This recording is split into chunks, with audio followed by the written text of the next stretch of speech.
Hoje nós vamos falar sobre sexualidade. Acho que é um tema central dos relacionamentos, principalmente no que se refere aos conflitos. Acho que ainda é uma área de muito tabu hoje em dia, apesar da gente já ter tanto desenvolvimento tecnológico, tanto conhecimento, tanta liberdade, tantas oportunidades de trabalhar com essa questão né? Seja por meio da psicologia, ou da psiquiatria, ou das terapias e tantas que existem, mas ainda é uma área que nos atormenta muito. Temos bastante coisa, então já vamos direto ao assunto. O sexo, a gente sabe que, como eu já comecei, dizendo, ele há pouco tempo é que a gente teve esse campo aberto para a gente poder falar a respeito.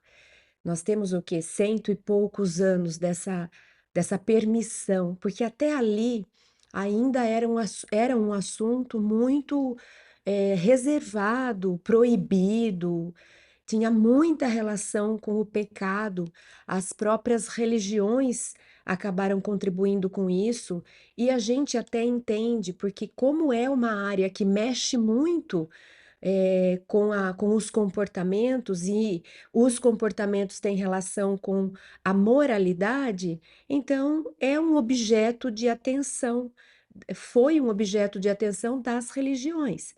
Para controlar o comportamento dos fiéis, é melhor segurar isso, que é um dos assuntos eh, eh, que mais nos arrastam nas tentações. A gente sabe que o sexo mexe muito ainda estamos mais próximos da origem em termos de projeto evolutivo, de processo evolutivo, do que do final. No final seremos anjos, nem teremos sexo, seremos luz, mas estamos anos-luz distante disso. Somos muito mais animais do que anjos. Estamos no caminho, estamos nos moralizando, estamos nos tornando, estamos no processo de nos tornarmos angelicais, mas o fato é que o nosso lado animal ainda predomina. Então precisamos ter consciência disso. E as religiões no passado, como não tinha ainda a condição de se falar a respeito, com conhecimento, com áreas de pesquisa, a tendência é segura, segura porque aí dá certo. Quantas vezes a gente faz isso até hoje com os filhos? Quando a gente não tem muita argumentação. Ele quer fazer uma coisa, eu sei lá no fundo que aquilo não é bom para ele, mas talvez não tenha argumentos para poder debater, e aí o que que eu faço? Eu proíbo. Então é uma tendência nossa. Quando a gente não consegue lidar com a questão, quando a gente não consegue raciocinar, mas algo em nós sabe que aquilo não é bom, a gente breca, a gente freia, a gente proíbe. Então as religiões fizeram isso também. Por muito tempo, como não se sabia conversar a respeito, não se tinha uma abertura confortável para a gente debater, entender o funcionamento da sexualidade, então melhor não mexer nisso, vamos proibir, vamos cercear, vamos castrar para que a gente não se perca em termos de moralidade e de comportamento. O fato é que não adiantou muita coisa, porque aquilo que não foi feito de forma aberta, escancarada na sociedade, foi feito de forma velada, escura e escondida. Nós sabemos, inclusive nos ambientes religiosos, nós temos ideia, sabemos, temos conhecimento do tanto de histórias envolvendo sexualidade, envolvendo sexo, envolvendo questões difíceis, justamente porque não é solução, né? Eu tampar uma panela que está em ebulição, se eu não colocar uma válvula lá para soltar um pouco dessa pressão, ela explode. E foi isso que aconteceu, e é isso que tem acontecido. Por muito tempo se castrou, por muito tempo se cerceou, se proibiu. Aí a gente veio para uma época de total liberação, e aí também a gente vai para um outro extremo, que talvez seja um pouco do que a gente já esteja vivendo hoje em termos de reflexo, porque nós temos aí essa grande virada dos anos 70, né? E a gente liberou geral, as mulheres tiraram o sutiã e a gente foi para naturalidade, tá tudo certo. mas também tudo que é demais nunca vai ser legal, né? E parece que a gente então extrapolou e essa liberalização se tornou algo meio que vulgarização, banalização, que também não é a questão, né? Uma coisa que a gente faz de qualquer jeito, a qualquer hora, não é uma coisa que você faz com valor. Com valor você faz prestando atenção, escolhendo o momento, definindo parâmetros, a gente faz com atenção. Mas a gente fazer e nem prestar atenção, e não ter regras, e não ter limites, e isso não parece ser natural e saudável, né? Isso também está a serviço de algum tipo de conflito. Então, castrar, segurar, cercear, reprimir não gera saúde. Por outro lado, também essa coisa desenfreada, desorganizada, caótica e liberalista também não pode gerar saúde. Então, a nossa proposta hoje é conversar como é que a gente anexa, agrega, né? Como é que a gente conversa esses polos para que a gente nem fique castrado e nem se torne um libertino de não valorizar a própria sexualidade em si. Então, vamos já começar com Joana e travou aqui. Vamos já começar com Joana e ela faz esse resgate. Quando eu disse que a gente começou a falar a respeito, Freud é o grande precursor dessa fala mais moderna em termos de sexo, né? Ele é que tirou a trava, ele é que abriu a cerca e falou, gente, faz parte, é do ser humano, não adianta reprimir, isso adoece, isso causa histeria e outras coisas. Vamos falar a respeito, vamos liberar, para de ficar reprimindo no inconsciente os desejos. Então, o Freud vem trazer esse reflexo negativo da repressão dos desejos. Então, ele descreve essa história da força que a libido tem em nossa psique. Não é uma questão genésica, não está lá concentrado no aparelho genésico. O sexo, na verdade, ele está concentrado na nossa mente. Ele acontece na nossa mente. O aparelho utilizado por meio do aparelho genésico é que nós o experimentamos, mas ele está sendo construído e ele ocupa um lugar mental. Então, Freud vem descrever essa força do inconsciente, mostrando para a gente o efeito negativo da repressão dos desejos sexuais, do quanto isso atormenta muito mais o ser humano do que o próprio desregramento. Então, ele é que vem nos mostrar que a gente precisa sim falar sobre, que a gente precisa validar os nossos desejos, que a gente precisa se relacionar com eles. Então, Joana, e depois de Freud vem Jung, ele continua e ele expande um pouco essa história da energia psíquica. Ele diz que essa libido que Freud descreve mais centrado na questão sexual, Jung amplia e diz, na verdade, é uma força psíquica, ele chama de energia psíquica.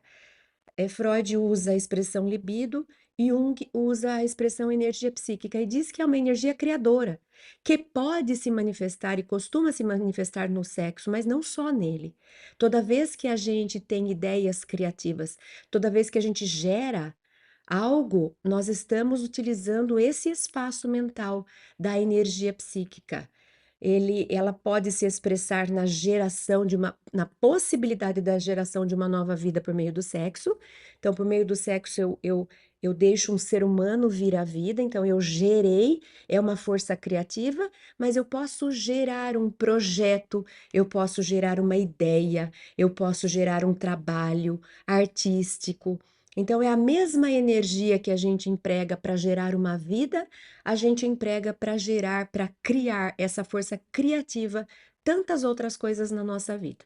Então, Joana, no livro O Despertar do Espírito, capítulo 3, ela diz: Freud, com muito acerto, descobriu na libido a resposta para inúmeros transtornos psicológicos e físicos, psiquiátricos e comportamentais que afligem o ser humano. Então, ele veio e realmente ele foi é, um, um- ele marcou a nossa história, trazendo esse conhecimento, né, à luz desse conhecimento. Examinando a sociedade como vítima da castração religiosa ancestral, decorrente das inibições, frustrações e perturbações de seus líderes, que através de mecanismos proibitivos para o intercâmbio sexual condenavam, né, o sexo como um instrumento de sordidez, abominação e pecado, teve a coragem intelectual e científica, né? Freud teve essa coragem de levantar a bandeira da libertação, demonstrando que o gravame se encontra mais na mente do indivíduo do que no próprio ato, né? Do que no ato propriamente dito. Posteriormente, a questão do sexo se tornou uma verdadeira ditadura da libido, merecendo de alguns discípulos do nobre psiquiatra psicanalista reações especiais, como aconteceu com Carl Gustav Jung, Alfred Allen, Erich Fromm e outros, que ampliaram o conceito, apresentando novas excelentes vertentes da proposta inicial. Então veja que foi uma onda que Freud inaugurou, deu o pontapé inicial, trouxe à luz, é algo que realmente marcou, é um dos marcos fundamentais do desenvolvimento psicológico da humanidade. Foi Freud que apresentou essa questão. Olha, vocês estão achando que vocês proibindo o sexo, falando que ele é pecado, que ele é sórdido, que ele é feio, vocês acham que vocês estão conseguindo grande coisa, pois eu digo que vocês estão adoecendo a sociedade. É péssima essa ideia, ela não resolve e ela adoece. Aí, após ele, outros pesquisadores continuaram ampliando e falando da importância de nós aprendermos a função do sexo, como ele se expressa, a serviço de que ele vem, qual é o seu objetivo na história do ser humano, como é que a gente pratica, experimenta de uma maneira saudável e harmoniosa para tirar proveito dessa faculdade que é a faculdade sexual. Joana continua, mas agora no livro Amor Imbatível Amor, capítulo 1, dizendo: a libido, sob seus impulsos como força criadora, não produz tormento, não exige satisfação imediata, irradiando-se também como vibração envolvente, imaterial, profundamente psíquica e emocional. Quando o sexo se impõe sem o amor, a sua passagem é rápida, frustrante e insaciável. Esse trecho curto que Joana expõe no livro Amor Imbatível Amor vai ser o centro do nosso estudo de hoje. Nós vamos conduzir essa reflexão baseado nisso, como se existisse praticamente, né, em linhas gerais, duas formas da gente vivenciar o sexo. Essa que é mais difundida por conta do nosso grau de evolução, de ainda sermos muito animalizados, porque ainda estamos muito próximos do início da jornada evolutiva. Então, temos essa coisa mais fugaz, mais sensorial.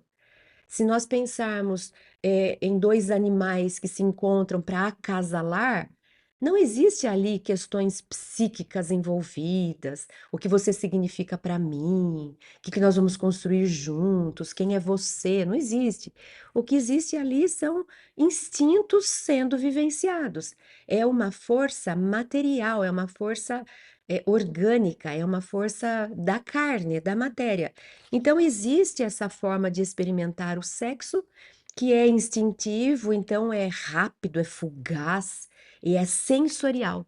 E existe essa outra forma que o ser humano já pode experimentar e treinar, porque nem sempre a gente já sabe fazer isso, que é uma forma mais psíquica, mais mental, que envolve sentimento, que tem significado.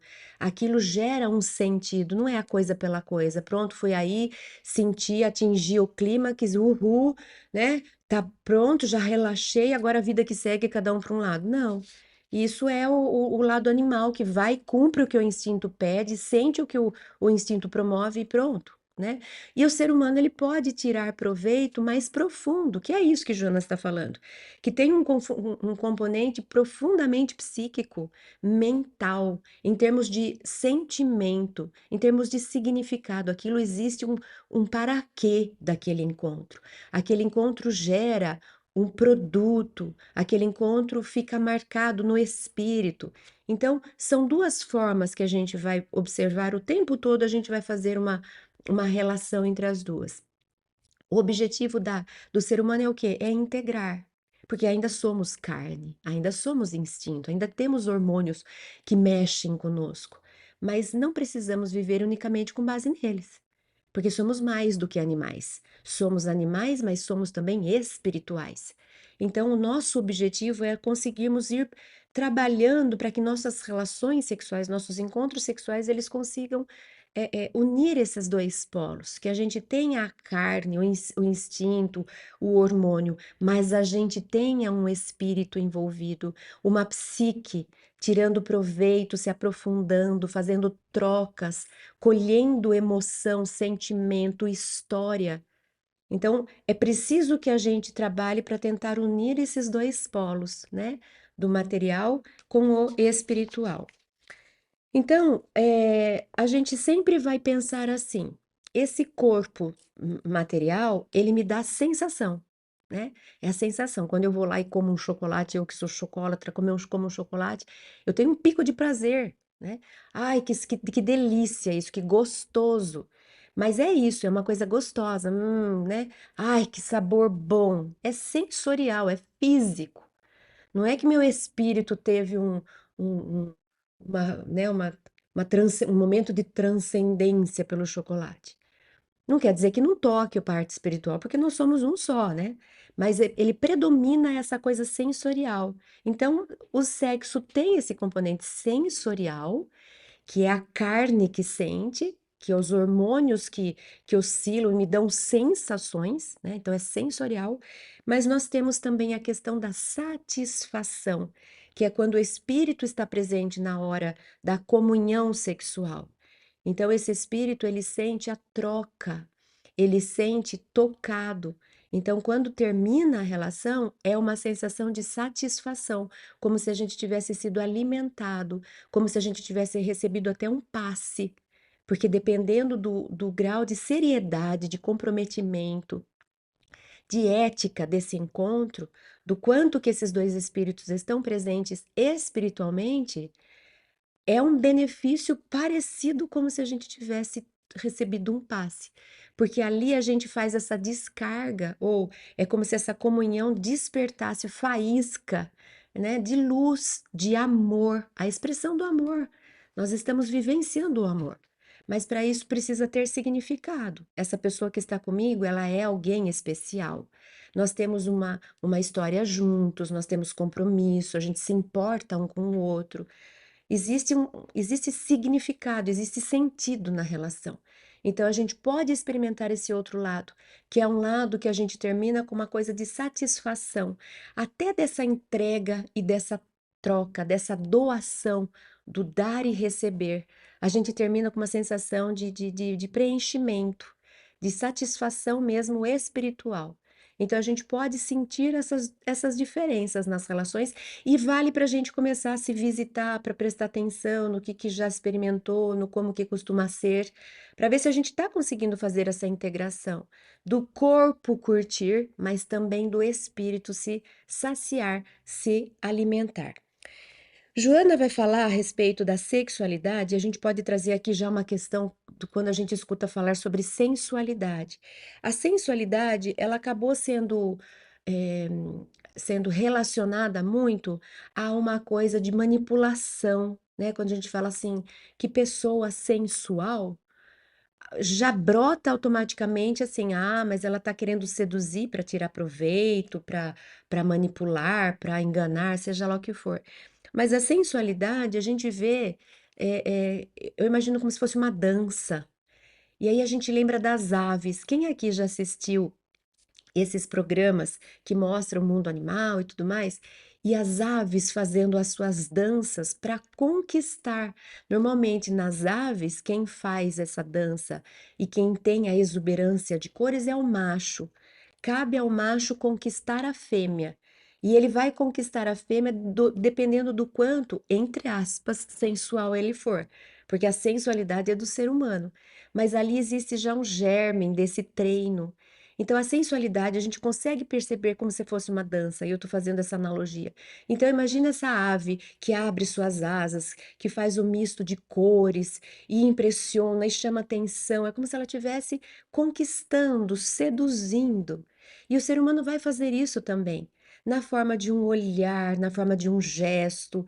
Por isso que eu falo, é como se fosse uma dança. É uma dança que vai envolvendo, que vai cativando, que vai atraindo. Mas hoje em dia a gente faz isso para tirar proveito, para tirar lasquinha. E depois a gente descarta. Mas isso é nossa moralidade ainda imperfeita. Porque no plano divino isso é feito para criar um clima, para estabelecer um ambiente. E esse é o primeiro passo que vai culminar lá na frente com a troca realmente sexual, com a relação. Mas esses primeiros momentos é um momento de sedução, de envolvimento, de criação de ambiente, de atração. Mas não no sentido de eu tirar proveito do outro, mas no sentido de vamos juntos criar um ambiente de troca, né? Então, Joana de Ângeles fala no livro Amor, Imbatível Amor, no capítulo 1 ainda, ela diz assim: sob a sua inspiração, a inspiração do amor, as funções sexuais se enobrecem e a sexualidade se manifesta rica de valores sutis, um olhar de carinho, um toque de afetividade, um abraço de calor, um beijo de intimidade, uma carícia envolvente, uma palavra enriquecedora, um sorriso de descontração, tornando-se veículo de manifestação da sua pujança, preparando o campo para as manifestações mais profundas e responsáveis. É como se fosse todo um ritual que deveria ser seguido, né? Existe esse ritual das trocas de olhares, e não só de olhares, porque nessa hora a gente troca muita coisa inconsciente. Enquanto espíritos, nós vamos nos reconhecendo, nós vamos percebendo se existe afinidade, se existe sintonia. Caso passe por essa fase e a gente realmente continue sentindo atração, existe toda essa coisa da sedução, das trocas, das mensagens subliminares que você vai trocando, e isso vai criando um clima, gerando um ambiente para ter uma aproximação, para depois se conhecerem um pouco mais, até culminar lá na frente numa relação realmente de duas almas que foram respeitando esse passo a passo para ter essa troca mais significativa. Mas a gente observa hoje, por conta dessa liberdade que parece que passou do limite, muitas vezes uma extravagância, uma rapidez, uma coisa que ficou superficial. É como se a gente nada passasse além da casca. É como se a troca fosse só de pele, só de pele. A gente só troca ali o que precisa para ter esse ápice que dura às vezes entre o primeiro olhar e o tchau, muito bem, vida que segue, às vezes é questão de horas para tudo isso acontecer, né? Então é como se a gente estivesse barateando um recurso precioso, como se a gente estivesse abrindo mão do que ele pode nos representar, né? Não, fico só com essa casquinha mesmo, essa coisa de pele a pele, raspou, esfregou, deu luzinha ali, deu chaminha, pronto, acabou, agora a vida que segue. Mas aí a gente se pergunta: eu saio saciada desse lugar? Não. Eu posso ter enchido a cara nesse sentido de, nossa, né? Fui no alto do êxtase, nem é êxtase, né? Fui no ápice ali no cúmino do prazer. Não deu muito tempo, eu preciso de novo, e eu preciso de novo. É que nem quando a gente se sacia lá com o tal do chocolate que eu estava dizendo. Aí eu como um, aí daí eu fico, ai, mas eu quero só mais um, ai, mas amanhã mais, e depois de amanhã, e aí você fica viciado naquilo. Então é alguma coisa que me dá um pico de prazer, mas não é uma coisa que me alimenta e que eu saio dali com uma certa sensação de uma plenitude no que é possível de falarmos de plenitude no nosso grau de evolução, né? Então, quando eu respeito esse passo a passo, o que eu recebo no final, o que eu gero, né, o que eu posso usufruir no final, é de algo mais profundo e mais perene. Eu saio com uma sensação de um relaxamento, mas é um relaxamento de tranquilidade, é um relaxamento de saciedade, de alimento. É diferente desse ápice rápido, que é só isso, é só um prazer. E muitas vezes a pessoa precisa de novo na mesma noite. Às vezes a gente escuta questões, histórias assim. Por quê? Porque aquilo lá não saciou. Pelo contrário, aquilo instigou ainda mais, e aí eu quero ainda mais, e eu quero ainda mais. Isso é compulsão, isso é viciação, isso não é satisfação, isso não é realização, isso não é completude, né? Isso é tormento. Então a gente usa o sexo de forma compulsiva e a gente se atormenta porque daí nada mais basta, daí eu quero incrementar o negócio, daqui a pouco eu me torno, eu entro numa relação esdrúxula, estranha e passa dos limites e eu estou ali envolvida numa trama que não é a proposta divina pra gente. A gente abre mão de uma coisa tão mais profunda porque a gente não tem paciência de cultivar essa coisa profunda. E aí a gente fica tentando se satisfazer com o raso, que não satisfaz. Aí eu preciso de mais, aí eu preciso de outra, eu preciso de diferente, aí eu preciso, e a gente entra nessa história da compulsão, que acaba sendo uma viciação.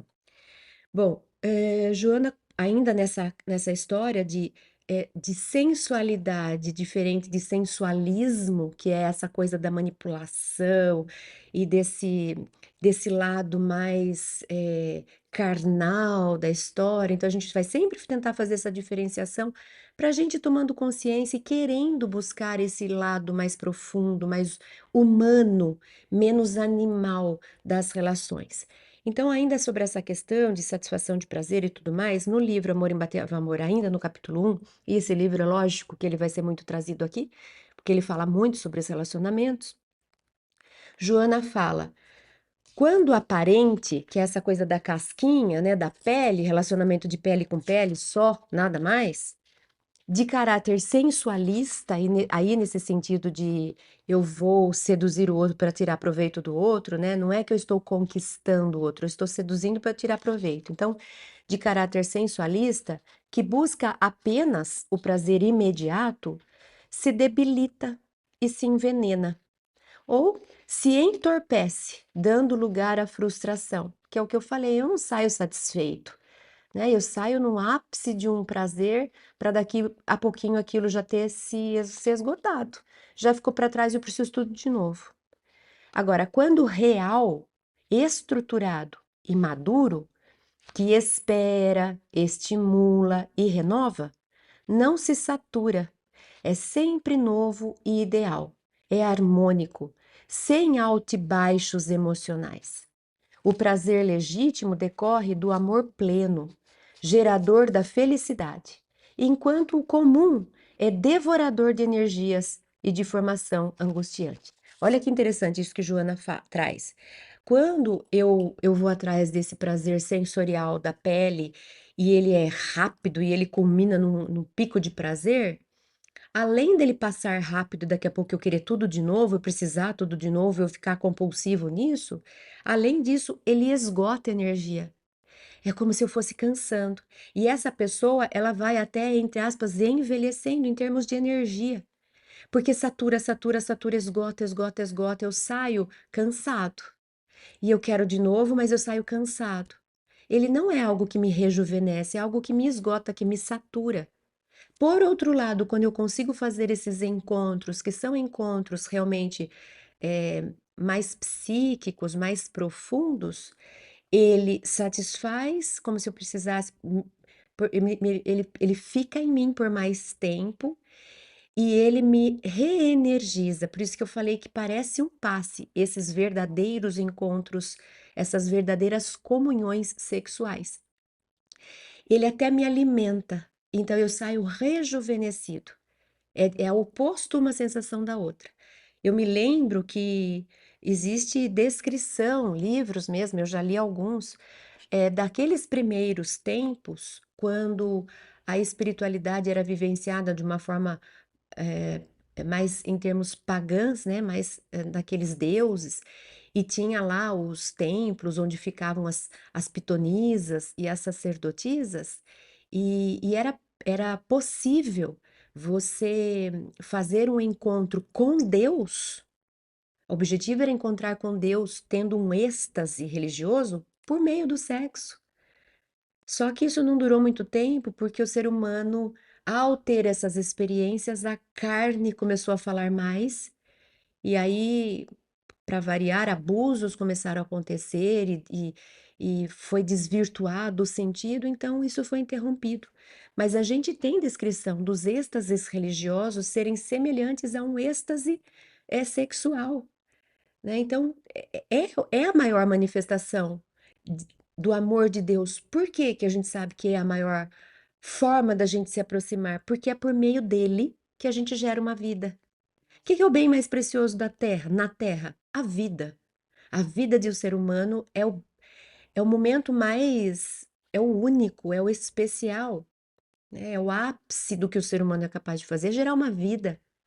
E para eu gerar uma vida, que é ser co-criadora, ser um co-criador de Deus, ajudar Deus na criação, eu faço por meio do sexo. Então dá para ver que era para ser a experiência mais religiosa de todas, mais espiritualizada de todas, a experiência mais próxima do sagrado. Esse era o momento de uma comunhão sexual. Era para ser um momento sagrado. E a gente usa o momento sagrado de forma profana. A gente usa de forma carnal para ter prazer imediato, rápido e depois querer tudo de novo e virar essa compulsão. Então é como se a gente tivesse deturpando o sentido, né? Desmerecendo, desvalorizando. O corpo é para ser um templo do espírito. E como é que eu uso esse corpo, oferecendo ele para qualquer um que passar na minha frente para ter um pico de prazer que vai durar alguns segundos, para depois passar para frente essa pessoa e vir a próxima? Como é que eu uso esse corpo desse jeito? É o máximo do desvalor, da compreensão do significado de um corpo aqui na Terra, do que nós podemos fazer com ele. E a gente usa de forma vulgar, barata, né? E isso a gente acaba fazendo por conta realmente da nossa pouca moralidade.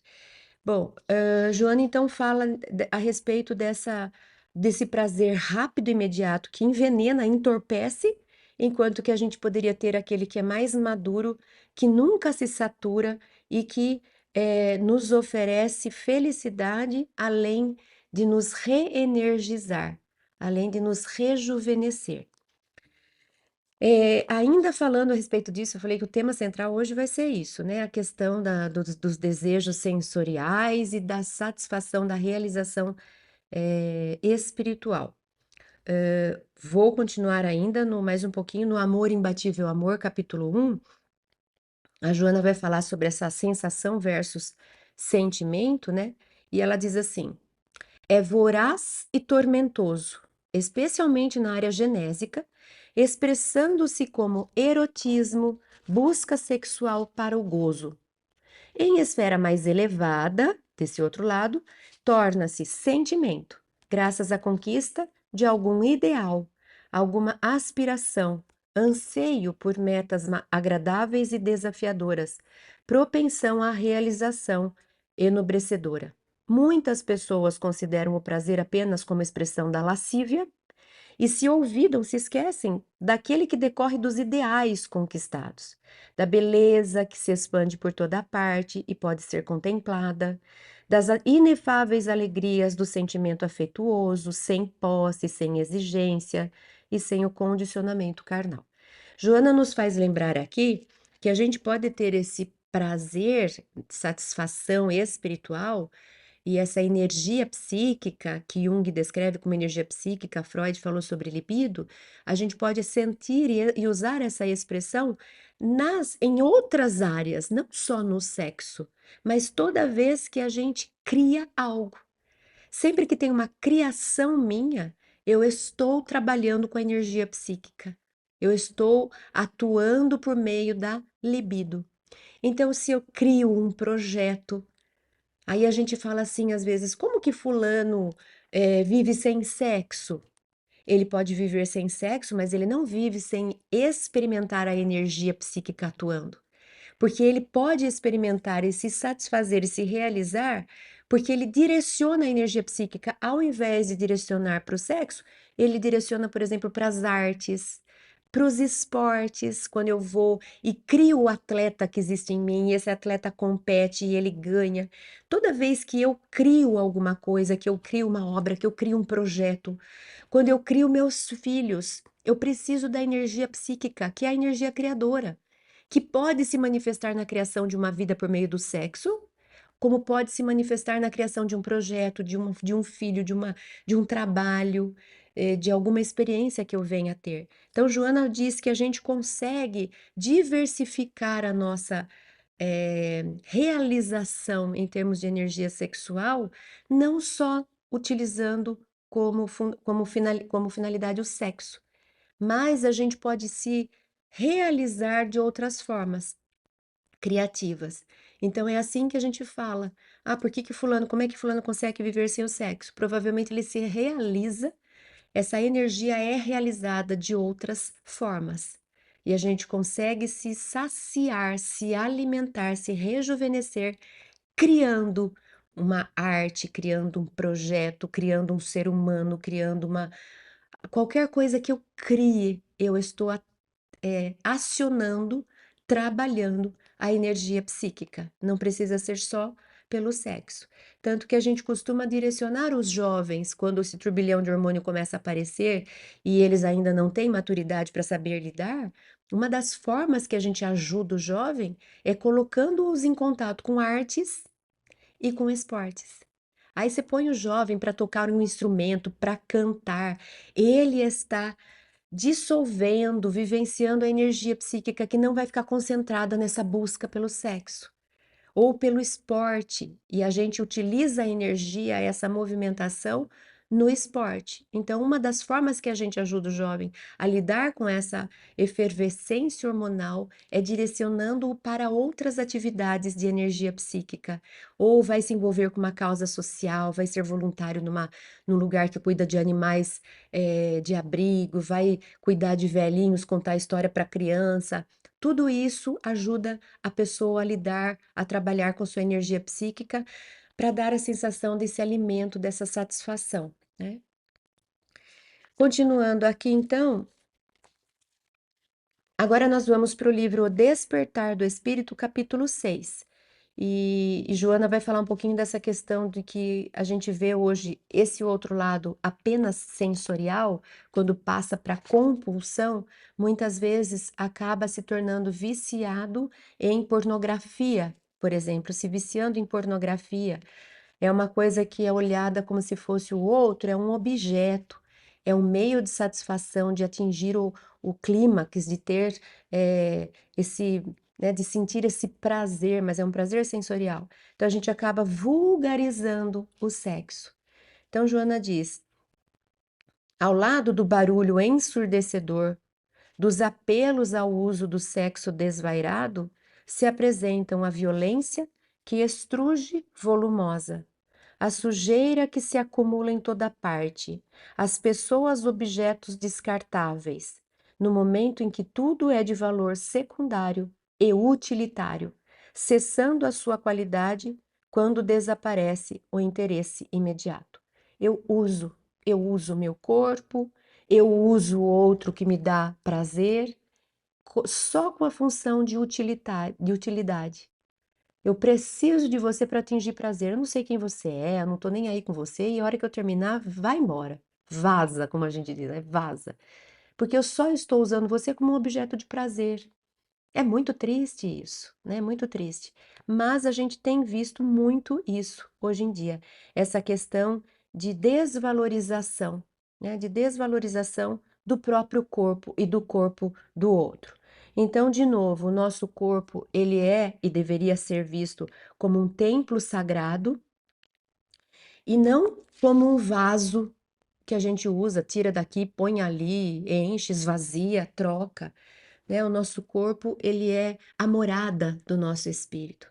E o como a gente cuida do corpo tem relação, é um espelho de como provavelmente a gente está cuidando do espírito. E se eu desvalorizo o meu corpo, deixo ele à vontade para quem precisa, quem desejar utilizar e que a gente possa desfrutar do nosso corpo para sentir prazer a todo instante, se for unicamente essa a nossa meta, que é muito vulgar e superficial, né, imaterial, é como a forma como a gente costuma utilizar também, ou ver, ou olhar o nosso espírito. É assim que a gente lida com o nosso espírito, como se fosse pouca coisa, como se estivesse só a serviço de uns picos de prazer. Então, Vamos lembrar que o corpo, ele deve ser o nosso templo sagrado e a gente deve respeitá-lo, valorizá-lo, não só o nosso, como o do outro. Ainda no livro Despertar do Espírito, mas agora, também no capítulo 6, estão continuando, ela fala dessa perversão sexual que acaba gerando traumas, né? Quantas vezes a gente fala assim, nossa, eu tenho tantas questões na área do sexo, eu trago de outras vidas, certamente. Por quê? Muito provavelmente por causa da forma como a gente utilizou o sexo, do tipo de experiência que a gente teve lá atrás. E a gente olhando a história da humanidade, certamente não foi coisa muito equilibrada, porque a gente fez de tudo com esse sexo. A gente se tornou ele como moeda de troca, então se paga, até hoje se paga por ele. A gente utilizou de forma violenta, abusiva, como se o outro não fosse nada, fosse simplesmente um objeto que eu tranco na minha casa para usar quando eu quero, ou outras vezes a gente também usou de forma violenta, como se fosse para machucar o outro, quando a gente via aqueles povos que invadiam outros reinos e acabavam estuprando as mulheres. Então, as histórias que a gente tem só pode ter trauma. Então, é normal, é natural, aliás. Faz parte do nosso grau de evolução que a gente fala, nossa, eu acho que eu tenho tantos conflitos com o sexo. É porque o nosso grau de evolução e a gente olhando o que a gente pode ter feito no passado, mas hoje cabe uma conscientização, não é cobrança, né? Não é apontamento. A gente não está aqui para fazer o que a gente já fez nas igrejas antes, né? Pecado, coisa feia, né? A gente sabe, isso não adianta para nada. O objetivo hoje é tomar consciência. Ah, mas eu ainda não dou conta. E quando eu vejo, tô eu lá. Tudo bem, tá certo, não dá conta ainda. Mas vamos olhando para isso, vamos falando sobre isso, vamos pensando a respeito. A gente vai ressignificando, amadurecendo. Daqui a pouco dá uma virada de chave. Daqui a pouco a gente fala, olha, sabe que até parece que tem algumas coisas que já estão mais no lugar? A gente precisa buscar, não dá para sentar e falar, é assim, né? Está assim. Mas eu vou trabalhando para eu purificar esse lado meu no sentido de evolução, né? Não é no sentido de ficar limpo, porque essa história de que sexo é sujo também já está ultrapassado. Né? E além do que, o que que é sujo em termos de imoral é o espírito, não é o sexo. É essa alma, é o que ela faz. E a gente deixa sujo um monte de coisas, a forma como a gente cuida dos filhos, a forma como a gente lida com o trabalho, a corrupção. Isso sim é uma sujidade moral no sentido de fazer o mal, de gerar o mal, de corromper, de abusar.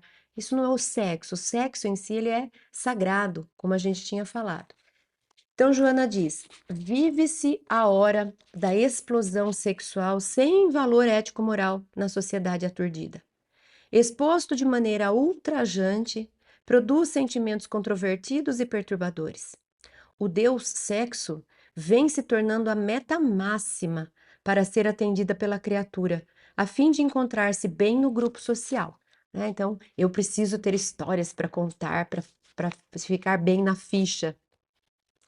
Somente que destituído de valor emocional, o relacionamento sexual faz-se tão insaciável quanto frustrante, em razão dos apelos sensacionalistas e perversos, antes impondo-se pelas imagens visuais e sonoras que a mídia apresenta, como apelos vulgares de erotismo e pornografia. Então, sim, Joana, nós estamos vivendo essa sociedade que fica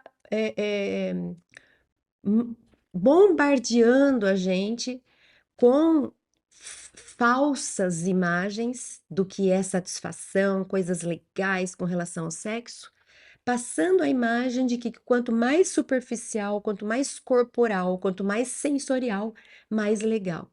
E a gente sabe que isso não tem deixa. Alguém vê como reflexo disso pessoas realizadas, satisfeitas, espiritualizadas, calmas, pacificadas? Não. A gente vê como reflexo disso cada vez mais tormento, cada vez mais é uma coisa que é insaciável. Nunca está bom, aí precisa mais, aí precisa ser coisa mais esdrúxulas, mais esquisitas, mais exóticas e não tem fim. O fenômeno produzido é palpável para a gente ver que não é por aí. Não é por aí. A gente está ficando cada vez mais atormentado. Quanto mais estranha a história que eu conto do que eu aprontei por aí, mais eu demonstro insaciedade, perturbação, incômodo. Não, a gente não vai encontrar alguém que vive de aventuras eróticas e pornográficas e seja o que for, e você olhar para a pessoa e ela se sente plena, satisfeita, realizada, pacificada. Não. É sempre alguém atormentado que nunca tá bom e não consegue nem fazer outras coisas porque a mente vai ficando cada vez mais fissurada nisso. Aí você tá trabalhando pensando nisso. Aí você tá indo para o lugar e você só fica prestando atenção naquilo. Você tá sequestrado. Você está sequestrado, você está aprisionado nisso, você não tem liberdade para falar, vou deixar isso de canto um pouco e vou curtir outras áreas da vida. Não consigo, porque a minha mente só está pensando nisso, eu só estou projetando isso, eu só estou buscando isso, eu só me interesso por isso. Isso é uma prisão. Isso não pode ser bom, não pode fazer o bem para gente. Agora, no livro Encontro com a Paz e a Saúde, ainda falando dessa questão de que a gente não deve olhar para o sexo como um passatempo. Ah, não tem nada para fazer? Espera um pouquinho que eu vou achar alguém aí, né? Ou como uma brincadeira superficial. É uma coisa séria, é um convite para comunhão de duas almas, né? Então, no Encontro com a Paz e a Saúde, no capítulo 8, Joana diz assim: lamentavelmente, porém, a vulgarização do ato sexual, apresentado mais como resultado de condimentos eróticos do que resultado de sentimentos que se fundem através do amor, gera expressivo número de comportamentos alienantes que culminam por transtornos de vário porte.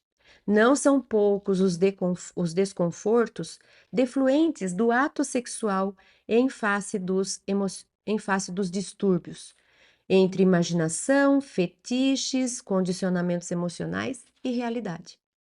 A timidez de uns e o atrevimento de outros facultam choques de conduta que se revelam profundamente perturbadores nos relacionamentos, quando se deveria primar pelo equilíbrio, mediante condutas ético-morais pertinentes a uma função de tão complexo significado, qual a de natureza sexual.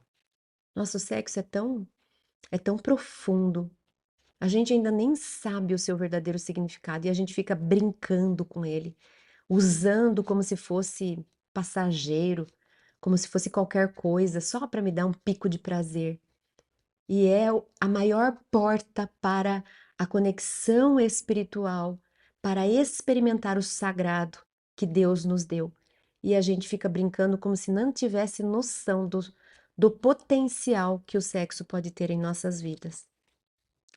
Né? Então, é bom sim a espontaneidade, né? A naturalidade, a alegria, a gente aproveitar a vida, o sexo é vida, a gente sabe de tudo isso. Mas tudo que é vida, tudo que é permitido, precisa ser valorizado. Não pode ser desvalorizado e tratado com superficialidade, como se fosse qualquer coisa. Esse é o convite para a reflexão de hoje, para que a gente resgate o sagrado do ato sexual, da relação sexual.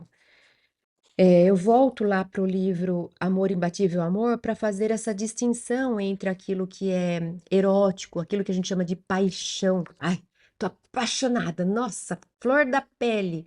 Sabe essa coisa assim que me consome, que me controla, que eu não me seguro quando eu vejo? Isso é paixão, é constelação de complexo, é o inconsciente projetando coisas que a gente não sabe a respeito da gente mesmo. Amor é outra história. O amor, ele é calmo, ele pacifica, ele é perene, ele é sentimento, ele não tem pico. A paixão, às vezes, quem já passou por uma paixão e passou por ela, porque ela passa, né? Paixão é passagem, ela passa. A paixão, a gente olha para trás, às vezes, e fala assim: nossa, mas não tem nada a ver, como é que eu senti? Eu nem lembro o que que era aquilo que eu senti. Quantas vezes a gente escuta as pessoas falando isso? Que absurdo, eu fui me envolver com uma pessoa que tem nada a ver comigo. Então, é paixão, é constelação, algum complexo constelou, você projetou alguma coisa nele ou nela, e isso é paixão, isso passa. O amor fica, o amor ele cresce, ele se expande, ele se, ele fica mais completo e complexo com o tempo, né? Ele fica maior, mais profundo. Então, no Amor Imbatível Amor, capítulo 1, ela fala: Eros toma conta dos sentidos e responde pelas paixões desenfreadas, pelos conflitos de insatisfação, que levam ao crime, ao desar, ao desespero, tendo por objetivo imediato e inadiável o atendimento dos desejos, do desequilíbrio sexual, é responsável pela alucinação que predomina nos grupos sociais em desalinho. E o amor, por sua vez, dulcifica a alma, espera, dulcifica, acalma, espera e confia. É enriquecedor e, embora se expresse em desejos ardentes que se extasiam na união sexual, porque isso também existe, não consome aqueles que se lhe entregam ao abrasamento, porque se enternece e vitaliza, contribuindo para a perfeita união. Olha a diferença. A diferença de um que é paixão desenfreada, insatisfação, desespero, desequilíbrio, alucinação, e o outro acalma, espera, confia, enriquece, né? Embora tenha esse desejo ardente, não é algo que abrasa e depois apaga, mas enternece e vitaliza. Esse é o encontro que nós devemos priorizar e buscar em nossas vidas. O amor utiliza-se de Eros, precisa ter o componente que aquece, né? Precisa ter, mas nunca lhe submete, enquanto este raramente se unge do sentimento de pureza e serenidade do primeiro. Então, o amor engloba Eros. No amor existe o componente da paixão. Agora, na paixão, quase nunca existe o componente do amor. Existe a presença do amor. Os atuais são dias de libido desenfreada, de paixão avassaladora, de predominância dos desejos que desgovernam as mentes e aturde os sentimentos sob o comando de Eros. Então, muita atenção, porque hoje se está estimulando muito Eros em detrimento do verdadeiro amor. Então, para a gente finalizar, falando um pouco desse vínculo importante, da comunhão, das trocas que ficam, que enriquecem, que realizam, no livro Encontro com a Paz e a Saúde, no capítulo 8, Joana diz: nos indivíduos satisfeitos sexualmente e harmonizados, sem os conflitos angustiantes e perturbadores da insegurança, da timidez, da inferioridade, predominam a alegria de viver e o bem-estar em relação à existência, o desejo natural da procriação, da proteção à família, da boa luta em favor do progresso pessoal e da comunidade. Essa é a finalidade das nossas trocas e comunhões sexuais, é promover a vida, é valorizar, é sacralizar as trocas que vão gerar bem-estar para si, para o outro e para o ambiente onde a gente se encontra. Então, ficam essas reflexões para a gente poder fazer até uma autoanálise e colocar algumas metas para a gente buscar realmente mais a comunhão espiritual e não apenas o encontro carnal. Muito obrigada. Deixem seus comentários, suas perguntas e a gente se encontra semana que vem. Até lá!